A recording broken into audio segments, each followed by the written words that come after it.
Welcome once again. आज की film का नाम है ट्रैश। फिल्म शुरू होती है राफेल से, जो कि ब्राजील के एक छोटे से कस्बे में रहता है। उसका काम है शहर में घूम घूम कर कचरा उठाना लेना। हम यहां उसका वीडियो देखते हैं जिसमें राफेल किसी को शूट करने की कोशिश करता है लेकिन कर नहीं पाता। जिसके बाद राफेल हमें खुद की कहानी बताता है।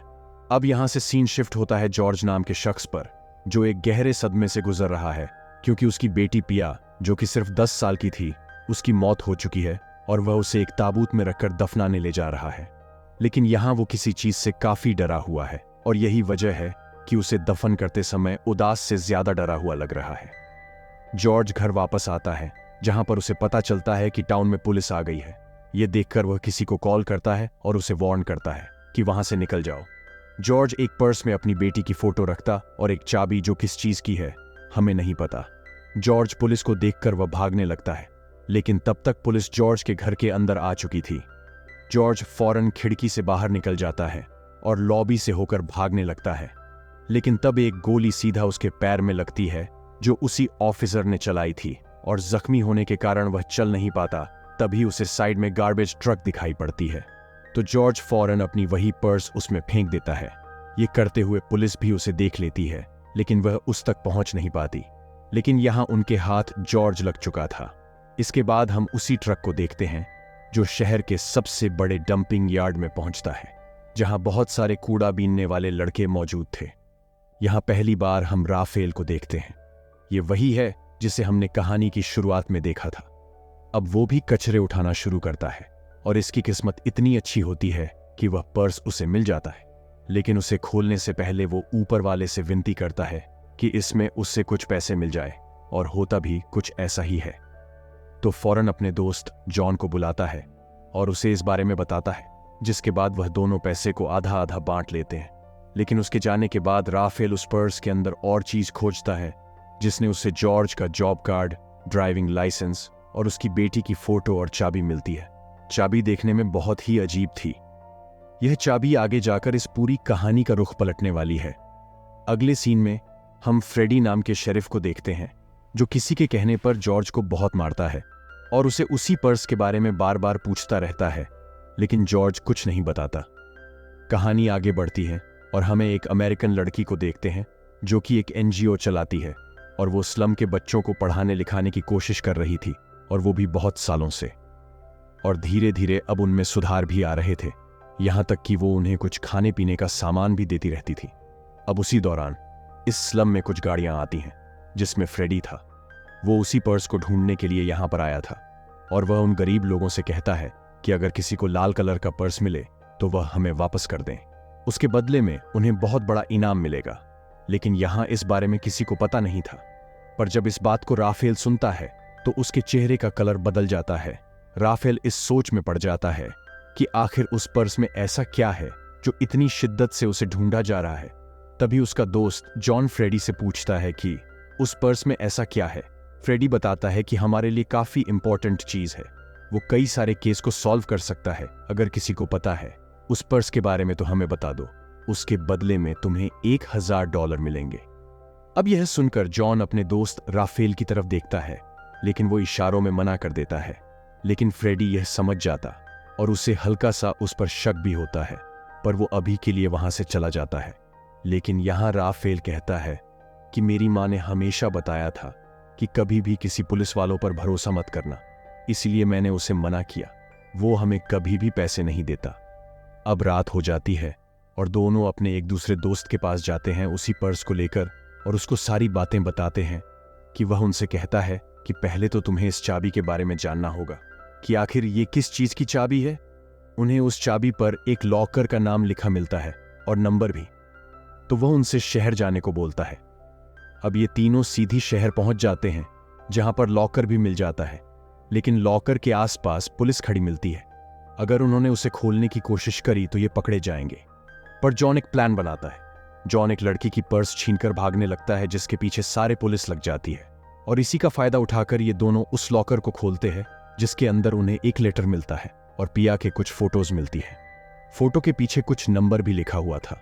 उन्हें लग रहा था कि शायद इसके अंदर कुछ अनमोल चीज मिलेगी या फिर कुछ पैसे, लेकिन ऐसा कुछ नहीं था।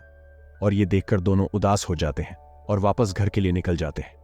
पर यहां उनका दोस्त जो कि रैड था, वह कहता है कि जरूर इस नंबर और लेटर के पीछे कोई राज है, हमें इसके बारे में और जानकारी इकट्ठा करना चाहिए, इतनी आसानी से हिम्मत नहीं हारनी चाहिए, अगर कुछ बड़ा निकला तो हम करोड़पति बन सकते हैं।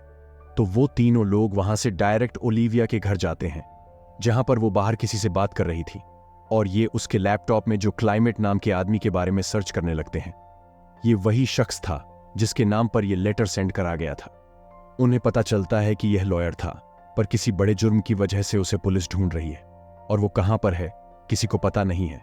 वो उसकी पूरी जानकारी को प्रिंट करके निकाल लेते और तीनों वहां से भाग जाते हैं। वहीं दूसरी ओर फ्रेडी, जो स्लम में सभी पर नजर रखे था, पर यहां फ्रेडी नोटिस करता है कि वह दोनों बच्चों उसे काफी दिनों से दिखाई नहीं दे रहे। इस बारे में वह एक लड़के से पूछता है, जिसमें उसे पता चलता है कि वह तो कई दिनों से यहां पर आई नहीं रहे हैं, और तब यहां फ्रेडी का शक यकीन में बदल जाता है।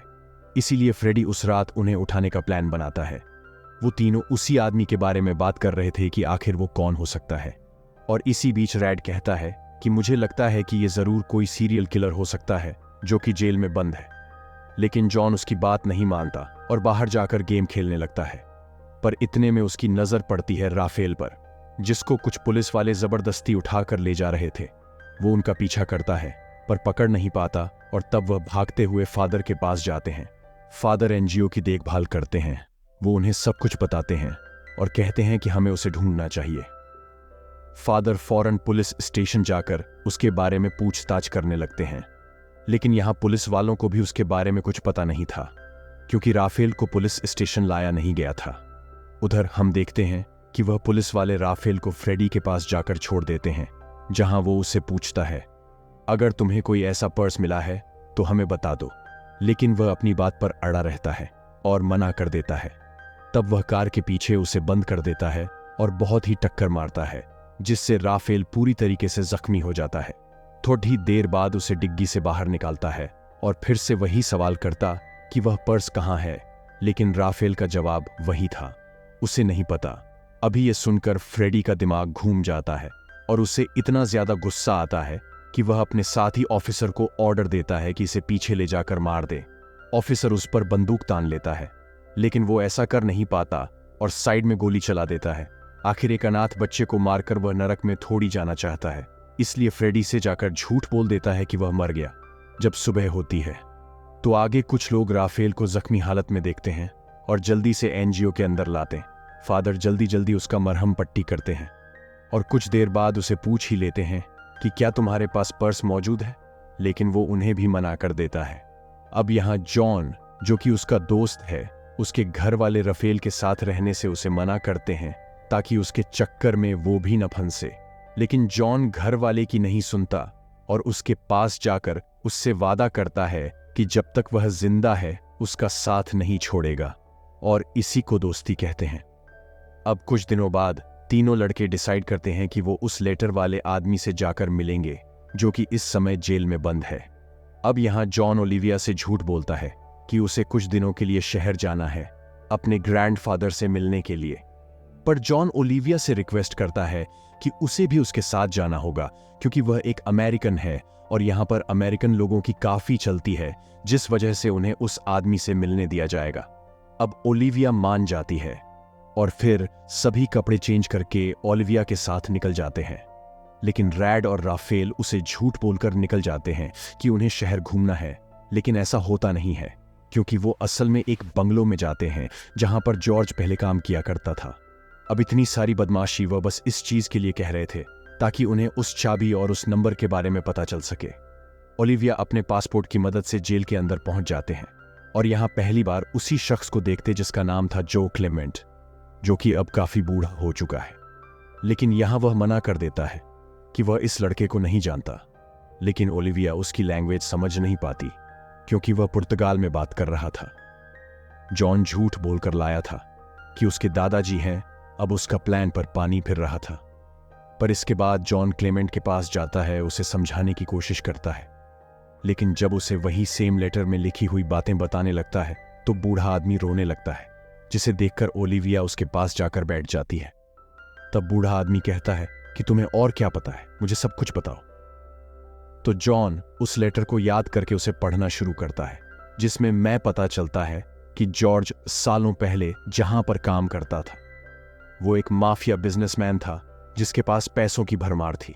एक दिन जॉर्ज ने उन सारे पैसों को और कुछ पेपर्स को चुरा लिया, क्योंकि वह शहर में बहुत बड़ा करप्शन कर रहा था और देश को बर्बाद कर रहा था। पैसे चुराने के बाद उसने वह जॉब छोड़ दी और अपने घर आ गया। पर कुछ दिनों बाद उसकी बेटी की तबीयत बहुत खराब हो गई और फिर एक दिन उसने इस दुनिया को अलविदा कह दिया। या बूढ़ा शख्स कहता है कि पिया मेरी पोती है, बूढ़ा शख्स जॉर्ज के पिता। और तब से लेकर आज तक वह माफिया अपने पैसों के लिए जॉर्ज को तकलीफ दे रहा है। लेकिन वह पैसे कहाँ हैं, जॉर्ज के अलावा किसी को पता नहीं है। इसके बाद उस बूढ़े आदमी को सभी बातों पर यकीन हो जाता है और वह जॉन से कहता है कि अब तुम ही हो जिस पर मैं भरोसा कर सकता हूं।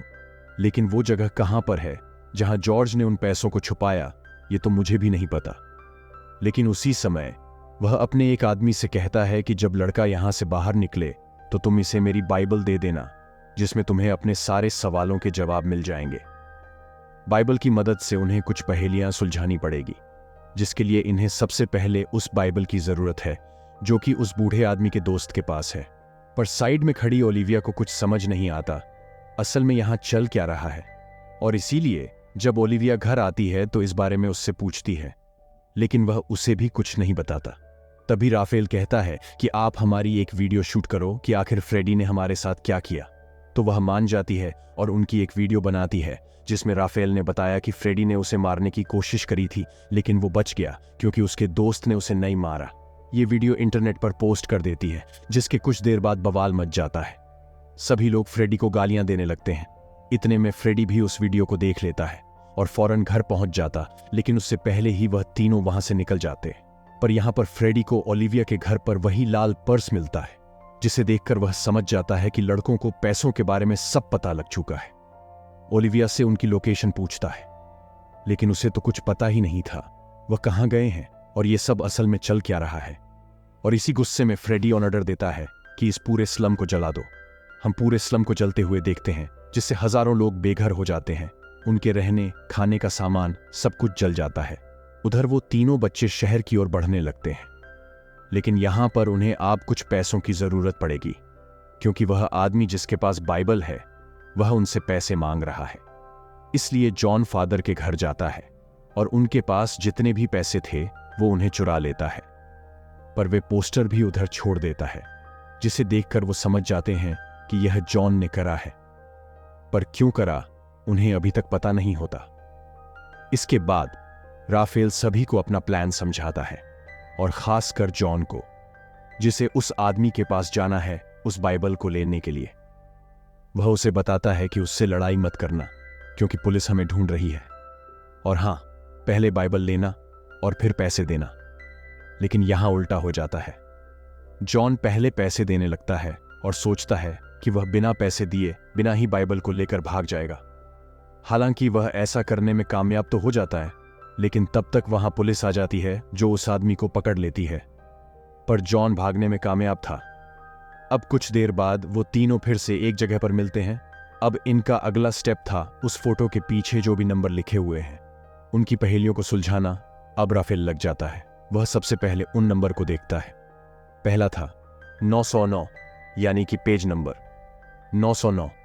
इसके बाद 4, यानी कि चैप्टर 4। अगला था 3, यानी कि पॉइंट नंबर 3, और आखिर में नंबर 10, जिसका मतलब था कि तीसरे लाइन का 10वां शब्द। अब इन सब चीजों में एक चीज कॉमन थी, और वो थी किसी भी जानवरों के नाम, जैसे कि बबूल, गाय, जिसे देखकर राफेल को लॉटरी के बारे में याद आता है जो उसे जॉर्ज के पर्स में मिली थी। वो जानवरों के आगे लिखे हुए लॉटरी नंबर को मैच कर, जो किसी ठिकाने की तरफ इशारा कर रहा था। तभी अचानक से वहां पर जॉन आता है, जो उन्हें बताता है कि पुलिस यहां पर पहुंच चुकी है। वह फौरन वहां से भागने लगते हैं, लेकिन जल्दबाजी में वह उस नंबर को मिटा नहीं पाते, जिसकी वजह से फ्रेडी उसे देख लेता है। उसे सब कुछ समझ आ जाता है। उधर राफेल कब्रिस्तान में पहुंचता है, सबसे छुपते छुपाते, लेकिन अभी उसे वह पहेली का हल नहीं मिला था। उसी दौरान उसके हाथ में एक जीसस की फोटो आता है। वह उन्हें उसी पर्स के अंदर से मिली थी। तभी उसे ध्यान आता है कि जॉर्ज के सबसे ज्यादा करीब उसकी बेटी थी और उसके मरने के बाद भी जरूर वो पैसे उसकी बेटी के आसपास ही होंगे। इसलिए वो पिया की कब्र को ढूंढने लगता है, जो उसे मिल भी जाती है और वहां पर प्रार्थना करने लगता है। पर उसी दौरान पीछे से उसे पिया खड़ी हुई देखती है। जी हां दोस्तों, यह सच है, वह कभी मरी नहीं थी। जब तक जॉर्ज पुलिस के हाथ नहीं आता तब तक वह यहां पर आता था, उसे खाना लाकर देता था, लेकिन उसके जाने के बाद वह भूखी रहती थी तो राफेल से कुछ खाना मांगती है। लेकिन उसी दौरान वहां पर फ्रेडी आ जाता है, जिसने उन दोनों लड़कों को पकड़ लिया था। वो तीनों से कहता है कि इस कब्र को खोदो, तो उसे खोदना शुरू करते हैं, जिसके अंदर से उन्हें करोड़ों रुपए मिलते हैं और साथ में एक रजिस्टर भी, जो कि उन करोड़ों रुपए से ज्यादा कीमती था। और यह देखकर फ्रेडी माफिया डॉन को फोन लगाता है और कहता है कि मुझे पैसे तो नहीं मिले, लेकिन वो रजिस्टर मिल गया। पीछे से पिया आकर उसके सर पर हमला कर देती है, जिससे वह गिर जाता है और इतनी में राफेल बंदूक छीन लेता है और उस पर तान देता है। यह सेम वही सीन होता है जो हमने कहानी की शुरुआत में देखा था। अब यह सब देखकर जॉन कहता है कि इसे मार दो, लेकिन राफेल ऐसा नहीं करता। उसे वैसी हालत में छोड़कर सारे पैसे लेकर निकल जाता है और वापस स्लम में आ जाता है, जहां पर वह सबसे पहले तो फादर को उनके सारे पैसे लौटा देता है और बाद में कुछ पैसों को स्लम की सबसे ऊंची जगह जाकर उड़ा देता है, ताकि जिन लोगों के घर उनकी वजह से जले थे वह अपना घर को दोबारा बना सके, अपनी जरूरतें पूरी कर सके। सभी लोग बहुत ही खुश थे इतने पैसों को देखकर, लेकिन यहां वह 3 की जगह 4 हो गए थे और उनके साथ अब पिया भी मौजूद थी, जिसे लेकर वह शहर से दूर चले जाते हैं, एक आइलैंड पर, जहां पर वह बचे हुए पैसों से खूब मस्ती करते हैं। लेकिन यहां पर फादर और ओलिविया काफी परेशान थे कि बच्चे कहां चले गए। उन्हें उन पैसों के साथ एक रजिस्टर भी मिलता है, जिसमें कहानी का असली सच छुपा हुआ है। रजिस्टर में सारी डिटेल थी। सैंटो, जो कि माफिया था, उसने कहां कहां पर करप्शन किया था, वह सारी जानकारी उस रजिस्टर में मौजूद थी। पैसों के साथ फादर और ओलिविया उन सारी डिटेल को ऑनलाइन अपलोड कर देते हैं, जिससे कि पूरे शहर में भूचाल आ जाता है। सभी को पता चल जाता है कि यहां पर इतना बड़ा करप्शन हो रहा है। पूरे शहर के लोग सड़कों पर उतर जाते हैं और उस माफिया, जो कि अब पॉलिटिशियन बन चुका है, उसे अरेस्ट कर लिया जाता है। शहर के सभी लोग का एक ही सवाल था कि आखिर बच्चे कहां हैं। सभी इन तीनों को ढूंढ रहे थे, लेकिन ये चारों अपनी लाइफ को एंजॉय कर रहे थे। इसी के साथ ये कहानी खत्म हो जाती है। दोस्तों, बाकी वीडियो कैसी लगी लाइक कमेंट करके जरूर बताना। अब हम मिलेंगे हमारी अगली वीडियो में।